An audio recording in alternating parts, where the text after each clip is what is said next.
අපි වැව්විස්සෝ ඩෙවල් එකක් දාන්න යන්නේ ග්‍රෑම් 500ක වැව්විස්සෝ ඩෙවල් එකක් දාන්න යන්නේ. කමෙන්ට් සෙක්ෂන් එකේ ගොඩක් කට්ටිය අහලා තිබ්බා ග්‍රෑම් 500 ඩෙවල් එකේ ග්‍රෑම් 500ම ඔයාලා දානවද කිලෝ එකේ ඩෙවල් එකේ කිලෝ එකක්ම දානවද කියලා. ඇත්තටම අපේ මනම්පිටියේ අපිට වැව්විස්සෝ හොයාගන්න පුළුවන්. බිල් වල තියෙනවා අපි ග්‍රෑම් 500ක් නම් 500ම දානවා. කිලෝ එක නම් කිලෝ එකම දානවා.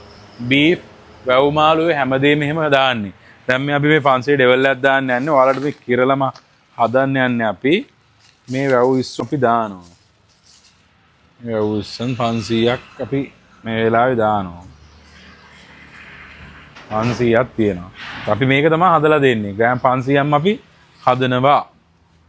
අපි බලමු වැව්විස්සෝ ඩෙවල් එක කොහොමද හදන්නේ කියලා.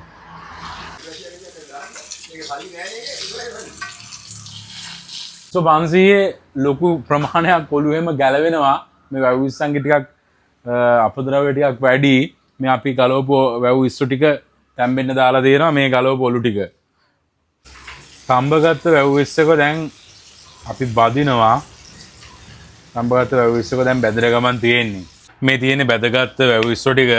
දැන් අපි පෑන් එකට තෙල් ටිකක් දාලා තියෙනවා. ඉඟුරු සුදු ලුණු. ඉඟුරු සුදු ලුණු නයි මිරිස් ටිකක්, කරපිංචා ටිකක්, කෑලි මිරිස් පොඩ්ඩක්. කෑලි මිරිස් පොඩ්ඩකුත් මේවා වෙද්දි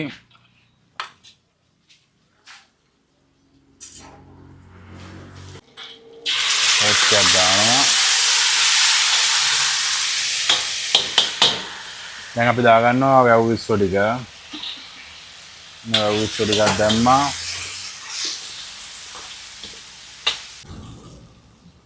බීලුණු ටික, තක්කාලි ටික, මාළු මිරිස් ටික දානවා.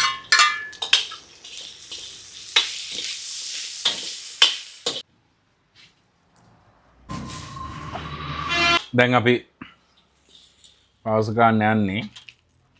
ඔන්න ඔහමයි ෆයිනල් ලුක් එක. නිල් දණ්ඩම් පැටව්. බලන්න රස පාටයි නේද? අපි ඩෙවල් එක හදලා ඉවරයි. අපි ඩෙවල් එක අපි ඔතලා බලමු. ඩෙවල් එකේ අවසාන බර කොච්චරද තියෙන කියලා අපි චුට්ටක් බලමු.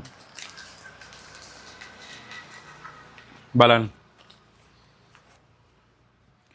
ග්‍රෑම් 500ක්ම තියෙනවා. ඉස්සෝල ඔලුවේවත් ඔක්කොමත් අයින් වෙලා සම්පූර්ණ අන්තිම බර ප්‍රමාණයත් ග්‍රෑම් 500ක් තියෙනවා.